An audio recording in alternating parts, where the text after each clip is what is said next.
Video yang menunjukkan acara syukuran menang pemilihan Ketua RT Kelurahan Kedaung Kaliangke, Cengkareng, Jakarta Barat menjadi sorotan. Peristiwa tersebut terjadi pada Minggu 4 Desember kemarin.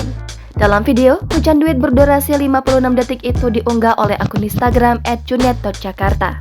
Video itu menayangkan warga rebutan uang yang turun dari atas. Dari emak-emak, bapak-bapak, sampai anak kecil, rebutan mengambil koin receh hingga uang berlembar-lembar dari langit. Tangan-tangan mereka tampak gesit saat meraih uang kertas yang melayang di udara. Sementara mereka kompak menunduk begitu koin yang dilempar mendarat di jalan. Warga sekitar, Maman, mengatakan hujan uang itu bukanlah berasal dari fenomena alam, melainkan hanya syukuran Ketua RT yang menang saat pemilihan di lingkungan RT 07, RW 08, Kedaung Kaliangke, Cengkareng, Jakarta Barat. HK yang bernomor urut 2 bersaing dengan lawannya yang bernomor urut 1. Warga yang diguyur hujan uang itu mengambil uang recehan hingga uang lembaran sebesar 2 ribuan. Ia berharap semoga Ketua RT pilihannya kelak amanah dalam mengemban tugasnya melayani warga.